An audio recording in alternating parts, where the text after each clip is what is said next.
Hello students, Madras university arrear exam update பற்றி தான் வந்து பார்க்க போகிறோம். இப்போது அரியர் எக்ஸாம் வந்து பார்த்திங்கன்னா உங்களுக்கு டிசம்பர் தான் வரும். அந்த டிசம்பர் எக்ஸாம் எழுத யார் எலிஜிபிள்னு கேட்டிங்கன்னா 2025 பாஸ்ட் அவுட்ஸும் அண்ட் 2026 பாஸ்ட் அவுட்ஸ் மட்டும் தான் வந்து eligible. 2024 passed outs or before உள்ள பாஸ்ட் அவுட்ஸ் யாருமே எலிஜிபிள் கிடையாது. ஸோ இந்த இயர் பாஸ் அவுட் ஆனவங்களும் போன இயர் பாஸ் அவுட் ஆனவங்க மட்டும் தான் எழுத முடியும். எக்ஸாம் வந்து உங்களுக்கு டிசம்பர் 15க்கு அப்புறம் வந்து எக்ஸாம்ஸ்க்கு வந்து கரெக்ட் பண்ணுவாங்க. அதுக்கு வந்து பார்த்திங்கன்னா உங்களுக்கு ஆன்லைனில் வந்து அப்ளிகேஷன் விடுவாங்க. எக்ஸாம் ஆன்லைன் அப்ளிகேஷன் வந்து உங்களுக்கு ஒரு நவம்பர் 20 ஆர் 25 கிட்டே விடுவாங்க. நீங்கள் வந்து ஆன்லைன்லேயே அப்ளை பண்ணணும். அண்ட் ஃபீஸ் எவ்வளோ சார்ஜ் பண்ணுவாங்கன்னா உங்களுக்கு எவ்ரி சப்ஜெக்ட்டுக்கு நியர்லி 1000 சார்ஜ் பண்ணுவாங்க. 1000 சார்ஜ் பண்ணுவாங்க. ஸோ நீங்கள் ஃபார் எக்ஸாம்பிளுக்கு ஒரு 2 சப்ஜெக்டில் அரியர் இருக்குது அப்படின்னா நீங்கள் 2000 பே பண்ணுற மாதிரி இருக்கும். அண்ட் அதுக்கான ஆல் டிக்கெட் எல்லாம் உங்களுக்கு செப்பரேட்டாக நீங்கள் எல்லாமே ஆன்லைனில் தான் நீங்கள் வந்து அப்ளை பண்ணி எடுக்கிற மாதிரி இருக்கும்.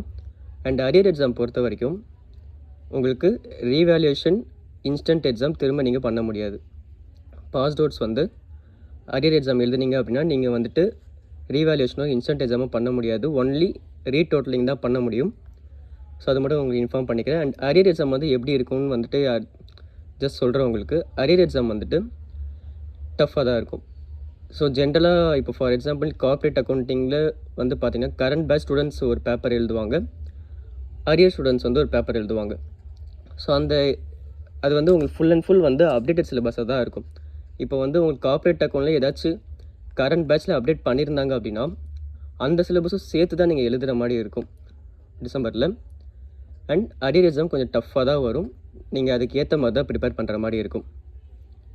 அண்ட் அரியர் எக்ஸாம் வந்துட்டு உங்களுக்கு தனியாக ஆல் டிக்கெட்லாம் விட்டு மோஸ்ட்லி டைமிங்ஸ் எல்லாம் சேமாக தான் இருக்கும். நீங்கள் வந்து ஒரு 2 to 5 அந்த மாதிரி தான் எக்ஸாம்ஸ் இருக்கும். ஈவினிங் தான் மோஸ்ட்லி எக்ஸாமே வைப்பாங்க. அண்ட் உங்களுக்கு எக்ஸாம் சென்டர் அலாட் பண்ணுறது எல்லாமே வந்துட்டு அந்த ஆல் டிக்கெட்டில் வந்து மென்ஷன் பண்ணிவிடுவாங்க. இந்த ஆல்ஸ் எக்ஸாம் சென்டர்னு மென்ஷன் பண்ணிவிடுவாங்க. அதுக்கான ரிசல்ட்ஸ் வந்து பார்த்திங்கன்னா உங்களுக்கு அலாங் வித் ஆல் அதர் செம் ரிசல்ட்ஸோடு சேர்த்து தான் உங்களுக்கு வந்து ரிசல்ட்ஸும் விடுவாங்க. வேறு ஏதாச்சும் உங்களுக்கு வந்து அரியர் எக்ஸாம் பற்றின டவுட்ஸ் இருக்குது அப்படின்னா கமெண்ட் பண்ணுங்கள். அண்ட் சேனலை ஃபாலோ பண்ணிக்கோங்க. தேங்க்யூ.